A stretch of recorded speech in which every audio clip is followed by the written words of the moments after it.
નવસારીના ગણદેવી તાલુકામાં આવેલા દેવધા ડેમના 20 દરવાજા ખોલવામાં આવ્યા હતા, જેથી અંબિકા નદીના કિનારે આવેલા 19 થી વધુ ગામોને એલર્ટ કરવામાં આવ્યા છે.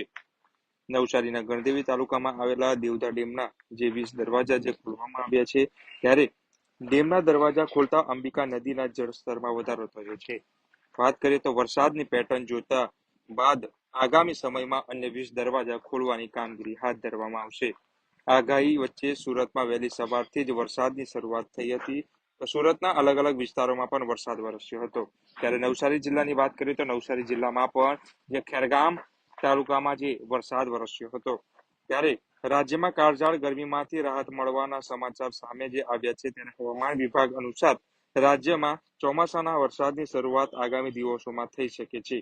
માહિતી પ્રમાણે રાજ્યમાં આગામી 7 દિવસોમાં વરસાદી માહોલ રહેવાનો છે, જેમાં વાત કરીએ તો જામનગર, પોરબંદર, જુનાગઢ વરસાદની આગાહી છે. તો ત્યારે આજે અમરેલી, ભાવનગર, મોરબી, દ્વારકા, ગીર સોમનાથ, બોટાદ, કચ્છ, સુરત અને નવસારી અને વલસાડમાં પણ વરસાદની આગાહી કરવામાં આવી છે. તો ત્યારે જેને લઈને આજે નવસારીના દેવધા ડેમના દરવાજા 20 જેટલા ખોલવામાં આવ્યા હતા.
MC પટેલ, એરિયાપાલક ઇજનેર, ડ્રેનેજ વિભાગ નવસારી.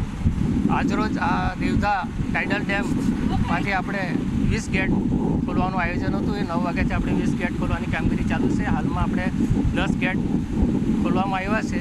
આમાં 2 મીટરની હાઇટ મુજબ 1 મીટરના ગેટ હોય. આપણે અત્યારે 1 મીટરના 10 ગેટ ખોલ્યા છે, એટલે સાંજ સુધીમાં ટોટલ આપણે 40 ગેટ ખુલી જશે.